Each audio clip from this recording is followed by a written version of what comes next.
இன்றைய ஆத்மீக தேன்.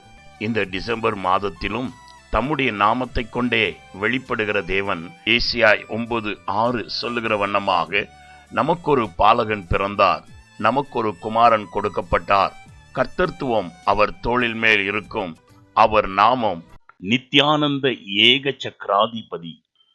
இன்று தினத்தின் தியானத்திற்காக ஏசாயா 60:15 உங்களுக்காக நான் வாசிக்கட்டும். நீ நிகழப்பட்டவனும் கைவிடப்பட்டவனும் ஒருவனும் கடந்து நடவாதவனுமாயிருந்தாய். ஆனாலும் உன்னை நித்திய மாட்சிமை உள்ளவனாக தலைமுறை தலைமுறைக்கும் மகிழ்ச்சியாகவும் வைப்பேன். ஆம், இந்த வருட கடைசியில கடந்த நாட்களில் நடந்ததான ஒவ்வொரு காரியங்களையும் என் தேவனாகிய கர்த்தர், நித்யானந்த ஏக சக்கராதிபதியாகிய கர்த்தர் கண்டவராய் இருக்கிறார்.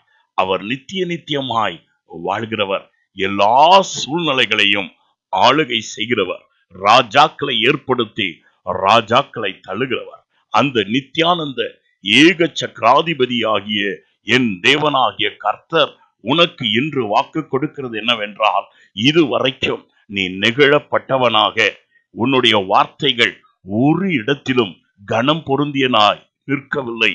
ஒருவரும் உன்னை மதியாதபடி அவமதித்தவர்களாய் காணப்பட்டார்கள். எல்லோராலும் நீ கைவிடப்பட்டு நிகழப்பட்டவனாய் காணப்பட்டாய். உன்னை பார்த்தவர்களும் பார்க்காதவதை போல முகத்தை மறைத்துக் கொண்டார்கள் அல்லவோ? ஆனால் என் தேவன் சொல்லுகிறார், உன் பேரை நான் பெருமைப்படுத்தி நித்திய மாட்சிமை உள்ளவனாக மாற்றி இனி வருகிறதான ஒவ்வொரு ஆண்டுகளும் நீ துன்பத்தை கண்ட வருஷத்துக்கு ஈடாய் மகிழ்ச்சியாய் வைப்பேன் என்று சொல்லி என் தேவன் வாக்கு கொடுக்கிறார். அந்தபடியாலே என் நித்யானந்த ஏக சக்கராதிபதியாகிய கர்த்தர் உன்னை எல்லாவற்றிலும் ஆளுகை செய்யும்படியாய் அவர் மேல் உறுதியான விசுவாசம் கொண்டிரு. நம்முடைய செயல்களினாலே உன்னை மகிழ்வித்து தன் மகிழ்ச்சியினால் நிரப்பி நடத்த வல்லவராய் இருக்கிறார். நான் உனக்காய் ஜெபிக்கட்டும். எங்களை அதிகமாய் நேசிக்கும் அன்புள்ள பிதாவே, இதோ உம்முடைய பிள்ளைகள் கடந்த நாட்களில் கடந்து வந்த ஒவ்வொரு வேதனைகளையும் சஞ்சலங்களையும் நீர் அறிந்திருக்கிறீரப்பா. அவர்கள் துன்பத்தை கண்ட நாட்களுக்கு ஈடாக மகிழ்ச்சியினால் நீர் இடைகட்ட வேண்டுமாறு ஜெபிக்கிறோம்.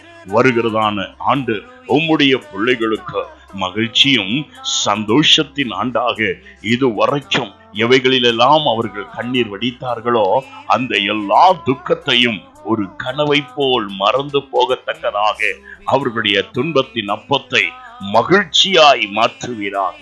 இயேசுவின் நாமத்தில் பிதாவே, ஆமென். God bless you.